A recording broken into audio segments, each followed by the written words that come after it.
Hello and नमस्ते guys. हामी चाहिँ आज घुम्न जान लागेको कहाँ लोकेसन अहिले हजुरहरूले देखिहाल्नुहुन्छ। म र मेरो बुढी चाहिँ हामी 1 वर्ष अगाडि ठ्याक्कै यही बेला चाहिँ लभ गरेको बेलामा चाहिँ हामी त्यो ठाउँमा गएको थियौँ। कस्तो रमाइलो भएको थियो र त्यही मेमोरी कलेक्ट गर्न रिकल गर्न हामी फेरि जाँदैछौँ। मैले चाहिँ रेनकोट पनि बोकेको छु, पानी पर्ने मौसम छ, घर त फर्किनु पर्यो गाइज। मैले चाहिँ के सोचेको थिएँ भने अलि नजिकै छ होला भनी सोचिरहेको थिएँ, तर जाँदाखेरि थाहा भयो टाढै रहेछ के। यहाँनिर बल्ल मैले रेनकोट देखाइरहेको छु, रेनकोटको बारेमा कुरा गरिरहेको छु। हामी चाहिँ जाँदैछौँ पोखरा हाइवे। पोखरा डेस्टिनेसन त होइन, तर पोखरा हाइवेमा बाटोमा हो। हामी जाँदैछौँ। बुढीले चाहिँ घुम्न लैजा गरिराखेको थियो, त्यही भएर घुम्न जाँदा हेर्नु कति ह्याप्पी छ बुढी। हेर्नु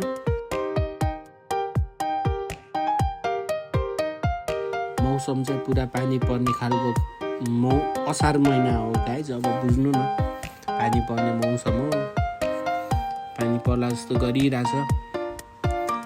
हामी गइरहेछौँ।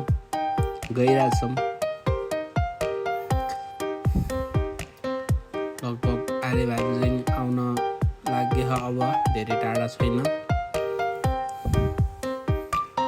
हामी चाहिँ बोलेको केही पनि क्लियर आएन कि गाइज, त्यही भएर भोइस ओभर गर्नु पर्यो। भोइस ओभर तपाईँहरूलाई आयो, मेरो चाहिँ फर्स्ट टाइम भोइस ओभर हो यो चाहिँ। तपाईँहरूलाई मनपर्छ होला पक्कै पनि। बुढीले के भनेछ यहाँनिर मलाई पनि थाहा भएन, कति धेरै कुरा भयो, यादै छैन के भयो।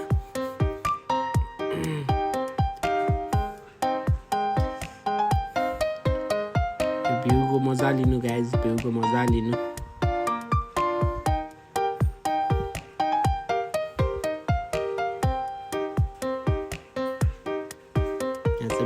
बाटोमा चाहिँ बस बिग्रिएर बसिरहेको रहेछ।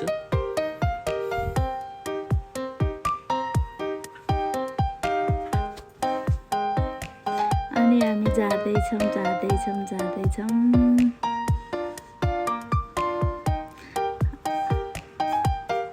मुख पर्दै हिँडेको बुढासँग नपाएर।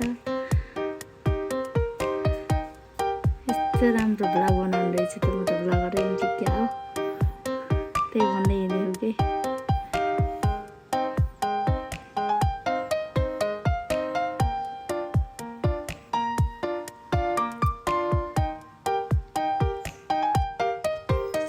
मलाई चाहिँ के भयो गाइज थाहा छैन है, 3 दिन भयो मलाई टाउको अस्तिबाट टाउको दुखेको, सन्चै भएन। टाउको दुखेछ, मेडिसिन पनि खाएँ, केहीले काम गरेको छैन।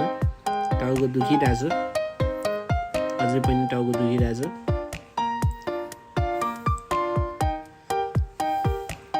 तर डेस्टिनेसनमा पुगेपछि चाहिँ बवाल हुन्छ कि, बवालै हुन्छ।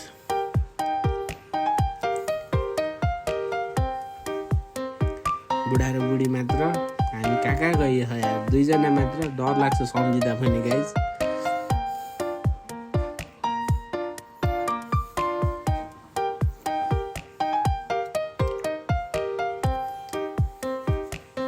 हिँड्ने बेलामा जोस आउँछ होइन, जहाँ पनि गइन्छ, अनि पछि सम्झिँदा डर लाग्छ कि यहाँ पुगेर आएको होइन भन्ने हुन्छ कि।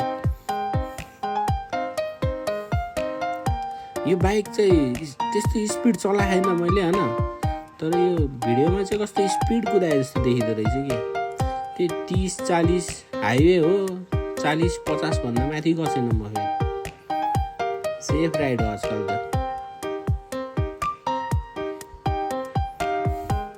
बुढीलाई लिएर कुदाउन नि भएन, गाह्रो छ गाइज।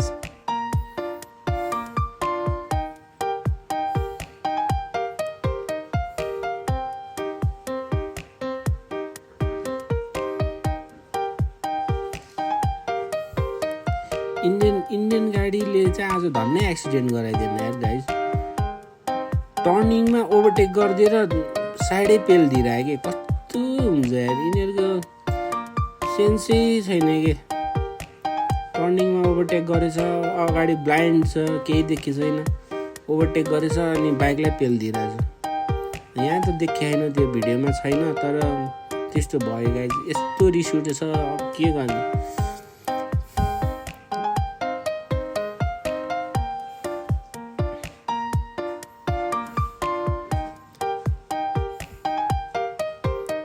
मेरो स्पिड धेरै छैन गाइज, हेर्नु अगाडि स्कुटी छ, एउटा स्कुटीलाई पनि जिते छैन मैले। स्लो मोसनमा गइरहेको छु म। Ride safe guys, rough ride नगर्नु होला। आर्यभान्ज्याङ पुग्यो, हामीले तेल हालिदियो होइन।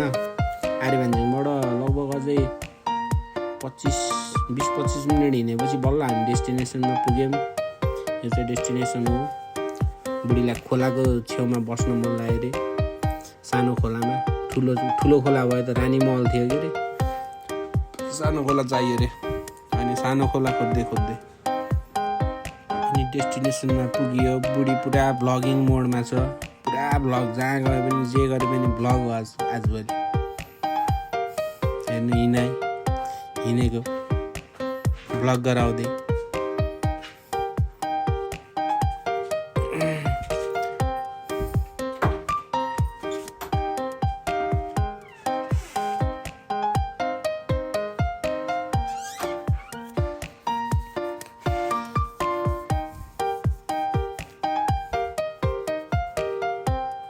यो चाहिँ अगाखोलाभन्दा थोरै तल हो गाइज। डेस्टिनेसन चाहिँ अगाखोलाभन्दा थोरै तलपट्टि पर्छ, ठ्याक्क हाइवेबाट भित्र छिर्ने ठाउँ छ। त्यहाँनिर खासै गहिरो छैन, यहाँ त्यही घोडा आउँछ पानी। म र मेरो बुढी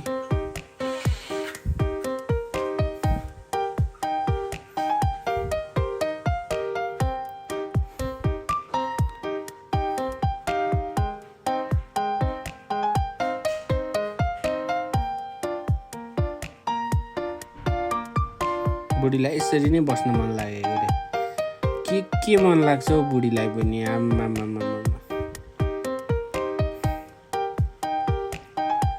पछि हामी एकछिन चिल गऱ्यौँ।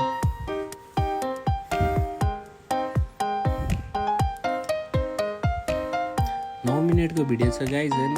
भोइस ओभर गर्दा पनि अलि गाह्रो भइरहेछ कि। पुरा फेरि भिडियोमा सबमा बोलेकोहरू छ, तर आवाज क्लियरै छैन कि। अब के गर्ने, मिनी भ्लग पर्यो, क्यामेरा के अरे माइकहरू थिएन, माइकहरू छैन, के गर्नु त, गाह्रो छ। भोइस ओभर गर्नु परेछ।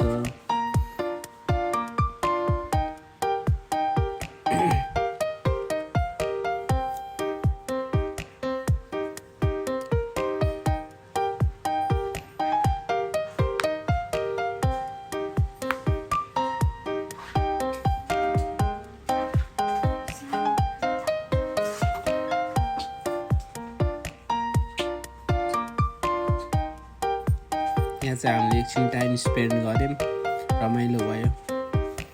एकछिन चिल गऱ्यौँ नेचरसँग। बुढीको मेरो टी सर्टको कलर हेर्नु गाइस, टी सर्ट हेर्नु सेम लाउनु पऱ्यो अरे।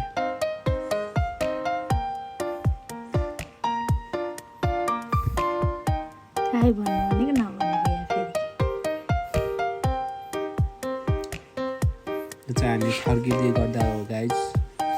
आजको लागि यति हो। यहाँ पछाडि हाम्रो एउटा इन्डियन गाडी आएको छ कि, यही गाडीले हो कि हामीलाई त्यो अघि मैले भनेको थिएँ नि गाइज। हामीलाई ओभरटेक गरेर धन्नै युज गरेको, एक्सिडेन्ट बनाइदिएको होइन। हो यही गाडी हो कि, यही हो गाडी। यो गाडीको ड्राइभर त ननसेन्स रहेछ कि, सेन्सै नभएको।